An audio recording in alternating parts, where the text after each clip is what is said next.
I came home that evening with good news for the first time in years. Maybe the first time in our entire marriage, if I'm being honest with myself. My aunt had passed 3 weeks earlier. We weren't close the way people imagine when they hear the word aunt. She was my mother's younger sister, quiet and particular, the kind of woman who kept her finances in a binder and her feelings to herself.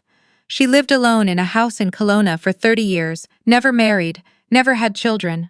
I used to visit her twice a year before my husband made it clear he found those trips a waste of a long weekend. After that, I went alone, or I stopped going altogether depending on the year.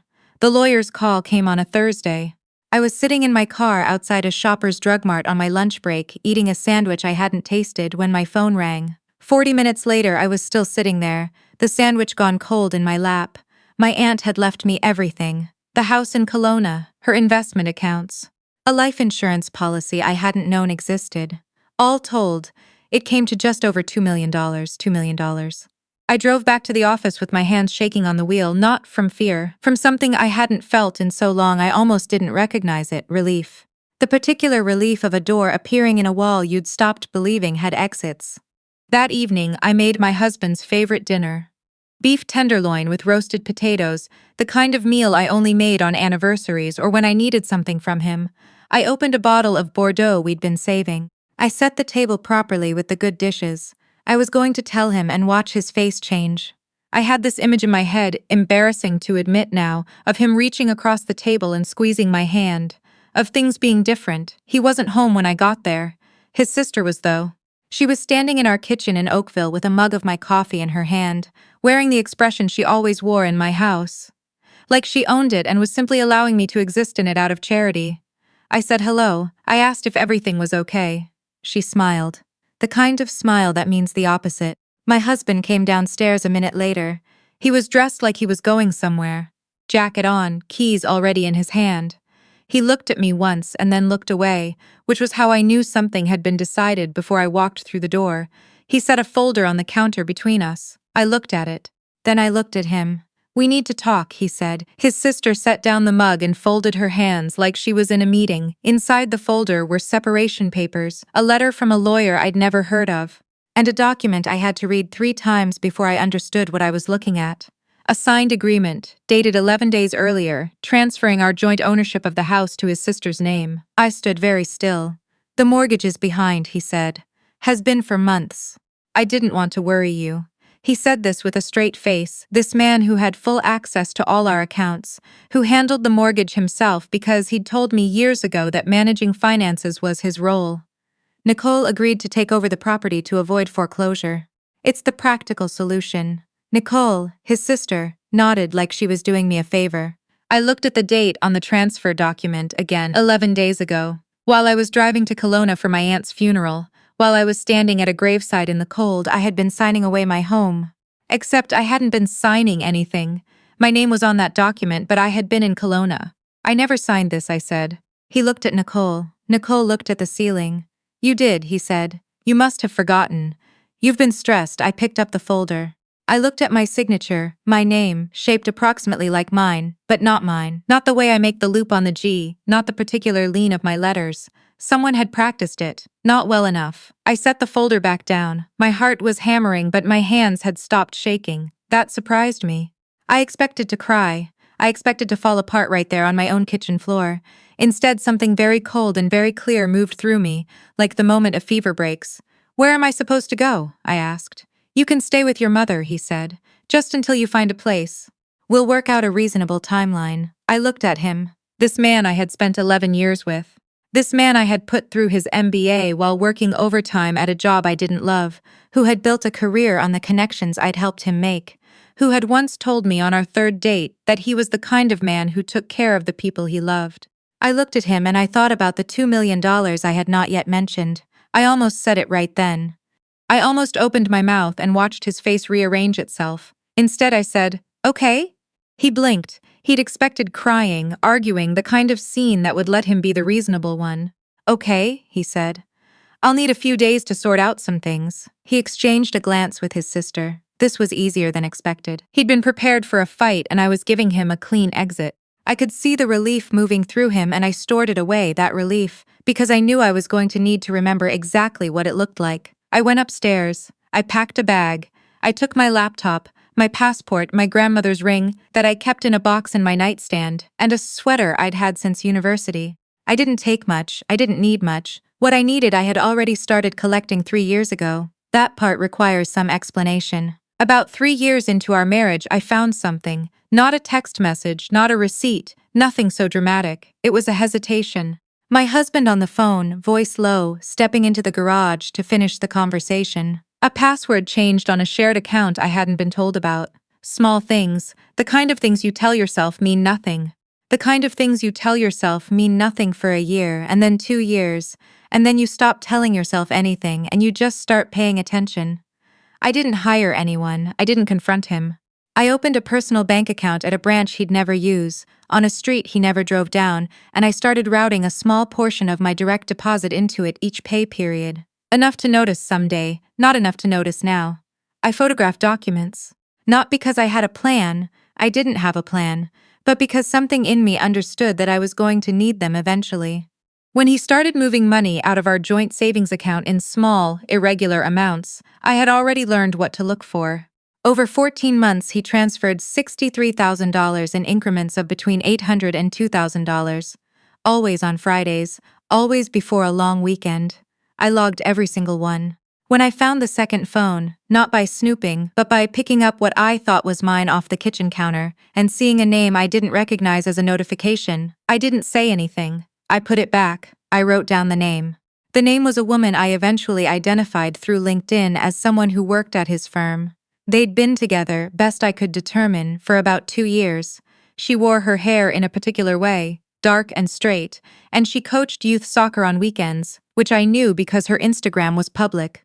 I don't know why I remember that detail, I just do. I also found about 8 months before the night he handed me the separation papers, a document in our home office. He'd left the filing cabinet unlocked, which he almost never did.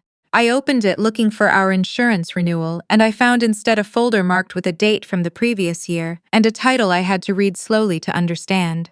An appraisal for our house, requested in his name only, commissioned through a real estate agent in Mississauga who had no obvious connection to our neighborhood. He had been planning this for at least a year before he told me. I copied everything. I kept copies in 3 places, one on a USB drive at my office, one on a cloud account under an email address I'd made specifically for this purpose and never accessed from our home network, one in a safety deposit box at a TD branch in Burlington that I'd opened when I drove there alone one Saturday morning, telling him I was visiting a friend. I don't know exactly when I stopped being a wife who was frightened and became something else, something quieter and more patient. But by the time I walked out of that house in Oakville with one bag, I had been ready for longer than he could have imagined. My mother lived 40 minutes away in Hamilton. I drove there on autopilot. She made tea without being asked and sat across from me at her kitchen table and didn't say anything for a long time, which is the kindest thing she has ever done for me. I told her about the papers, about the house transfer, about the forged signature. She wrapped both hands around her mug and said, very quietly, "What do you need?" "A family lawyer," I said, "and a forensic accountant." She didn't blink, she just nodded. I had already identified both, actually. I had a name for a family law lawyer in Hamilton, a woman who specialized in asset division in contentious divorces, who had a 17-year reputation and a particular skill with financial fraud cases. I had identified her 6 months earlier, not to hire, just to know. The same way I knew the nearest urgent care clinic and the best route to the airport from our house. Information you collect when you understand that things might one day move quickly. I called her office the next morning. She had an opening the following Tuesday. Her assistant took my name and I gave her a brief summary of the situation, and the assistant said, "And I remember this exactly, can you bring documentation?" And I said yes, I could bring quite a lot. Over the next 3 weeks I said nothing publicly. I returned one text from my husband asking about the timeline for retrieving the rest of my belongings. I said I was still figuring things out. He responded with a thumbs up emoji, which is the kind of detail that stays with you. My lawyer's name was Elaine. She had short gray hair and reading glasses she pushed up onto her head when she wanted to look at you directly, and she did not waste words.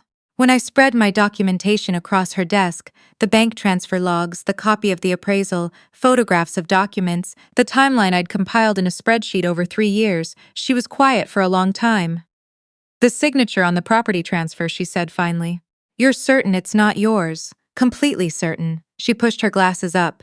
"Then we're looking at fraud, possibly forgery, certainly financial misconduct." She paused. "Has he made any withdrawals since the separation?" I checked my phone. "2 since last Thursday." She nodded slowly. "I'm going to need you to be very patient for a little while longer. Can you do that?" "I've been patient for 3 years," I said. "A little while longer is fine." What followed was 6 weeks that I can only describe as the longest waiting room I've ever sat in. Elaine worked with the forensic accountant, a quiet man named Robert, who wore the same beige cardigan every time I saw him and had a gift for turning financial records into a story a judge could follow without effort. He traced the 63,000 in transfers. He identified the receiving accounts, 2 of them registered in my husband's sister's name. He documented the dates, the amounts, the pattern. The property transfer came apart faster than I expected. The notary who had supposedly witnessed my signature had no record of the appointment. The date on the document corresponded to an afternoon I had spent entirely in Kelowna, which I could prove through a hotel receipt, a credit card transaction at a restaurant on Bernard Avenue, and a photograph my cousin had taken of us together that afternoon, time-stamped and geotagged. Elaine filed with the court. She also filed a complaint with the Law Society about the lawyer who had drafted the transfer documents. She made a call to the RCMP Financial Crimes Unit, which I had not anticipated but found I was not surprised by. I was at my mother's the evening my husband called. He'd been served that morning. He didn't shout. That surprised me. He was very quiet on the phone, which in my experience was worse.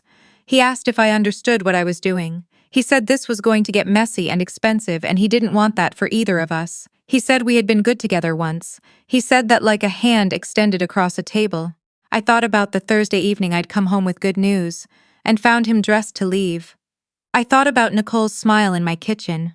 I thought about 11 days, and signature that wasn't mine, and a man who had looked me in the face and told me I must have forgotten. "I have a forensic accountant and 1,100 pages of documentation," I said. "Have a good night." He hung up. Nicole was served separately. Her lawyer called Elaine 2 days later, apparently ready to negotiate.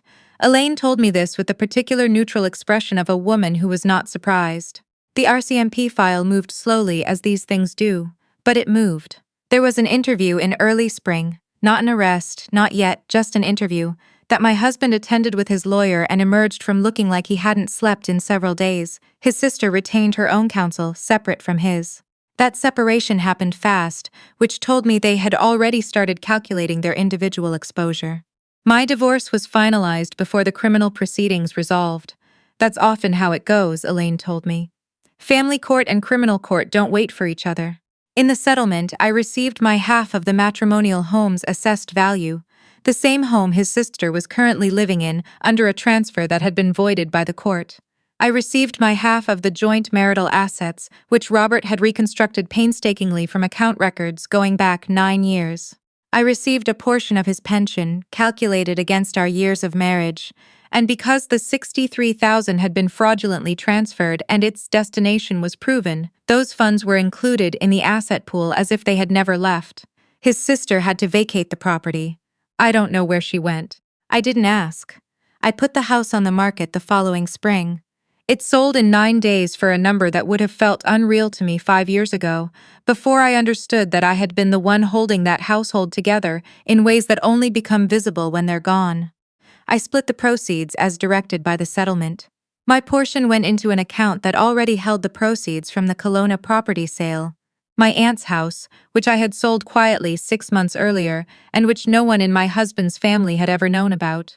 With the inheritance and the settlement, I had enough to take a breath for the first time since I was 26 years old.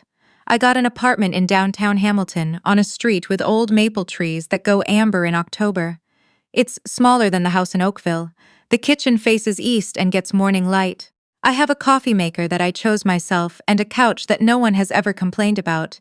My aunt and I were never as close as I wish we had been. She was private in a way I used to find difficult, and I was busy in a way I now understand was partly avoidance. But she left me her money and her house, and without knowing it, she left me the particular timing of an inheritance that arrived 11 days after a forged signature. 11 days that my husband had already spent, not knowing what was coming. I've thought about that timing more than once. Whether she would have found it funny, whether she would have approved. I think she might have, actually.